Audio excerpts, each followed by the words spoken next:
Here is an implementation of a mood ring created using MSP430. The idea behind the mood ring is to change color based on the temperature. In my case here it is bright blue at room temperature. At body temperature or higher it starts getting red, as visible over here. Once I let go it goes back to blue. Let's take a tour of what's happening on the breadboard. I have cables coming in from the TI Launchpad in order to program the MSP430 and for power, VCC and ground. Let's start off from the sensor. What we have over here is a thermistor. A thermistor changes its resistance based on the temperature. But the MSP430 is not able to measure resistance directly. What it measures is voltage. To convert that resistance value of the thermistor into a voltage, what I have here is a resistor connected in series with the thermistor. Using basic voltage divider laws, we are then able to calculate the resistance across the thermistor. Over here we have the RGB LED. We are controlling only the red and the blue channels. It is connected to the pins of the MSP430 that drives this LED using PWM. The idea behind using pulse width modulation is to vary the brightness of the red channel or the blue channel. In doing so, we are able to slowly show transition from red to blue or blue to red. This is done in the MSP430, the brain, that uses two timers to one to sample to actually gather data from the ADC module, and another timer that runs the pulse width modulation.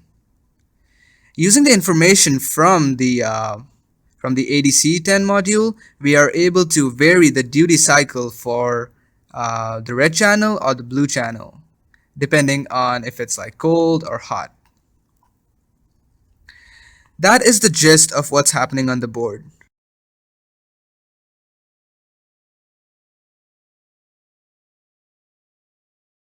Let's take a look at the code that runs mood ring. What we have here is in the main loop we are stopping the watchdog timer, and after that we have helper functions to configure the ADC timers and pins. Once we are done with the configuration, we are setting the MSP430 to a low power mode 3, which basically turns everything off except for a clock, which we will soon see runs the whole program. It runs the two timers that do the ADC and the PWM. Let's take a look at what configure ADC does first. In the configure ADC function, all I'm doing is I'm enabling channel 0, that is P1.0 pin on the MSP430 to receive the signal. And then I'm dividing the clock by 3. Once I'm done with that, I'm changing the reference voltage to be from 0 to 3.6 volts, which is the VCC. And I'm turning on the ADC and also enabling interrupts, which will be useful as we will see soon. And again, at the end, I'm enabling ADC to work with channel 0. Configure timer sets the clock source to VLO, which runs at 12 kHz. In our program, we're using two timers, as mentioned earlier, TA0 and TA1. TA0 causes the interrupt that calls ADC value, that enables ADC conversion to take place. TA0, as you can see, we have enabled interrupt, and then CCR0 is the limit up to which the counter counts, as we have done in the next line, where we have set the mode of the TA0 to be MC1, which means it is counting up to CCR0. In this case, CCR0 is 150, which gives us a brief idea of the sampling rate. We will be essentially taking a sample every 150 over 12 kilohertz seconds. Next, we configure the TA1 timer, which is used to do the PWM. This is done using, again, the VLO clock, and CCR0 is, in this case, will give you the pulse width modulation period. I have set this constant to be 80.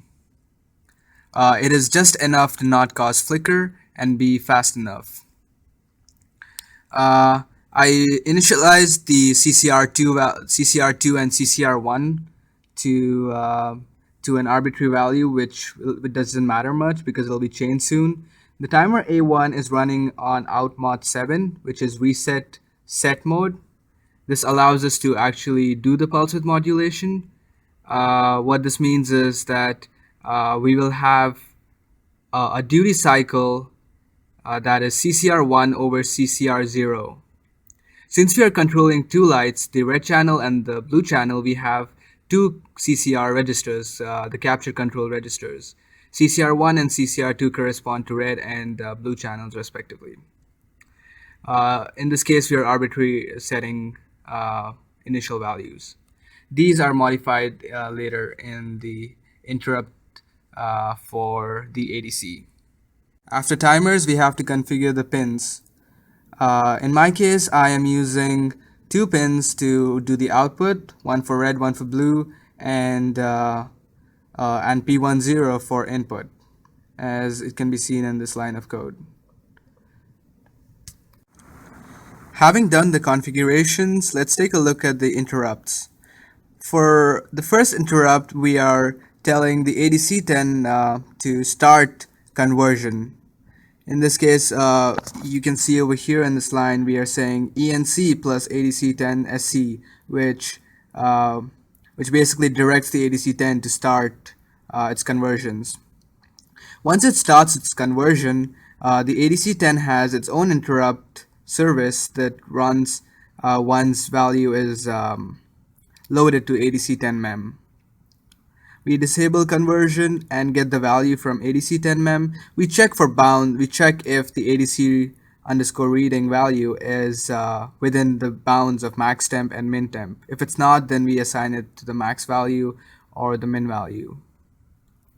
In this case, to calculate the actual duty cycle, I have a little formula over here that takes a percentage of the PWM period, and that percentage is calculated by taking the difference between the max temp and the ADC reading over the range of temperatures that we are measuring. And we are setting the CCR1 and CCR2 corresponding to that duty cycle. As you can see, they're both opposites of each other. When one is increasing, the other is decreasing.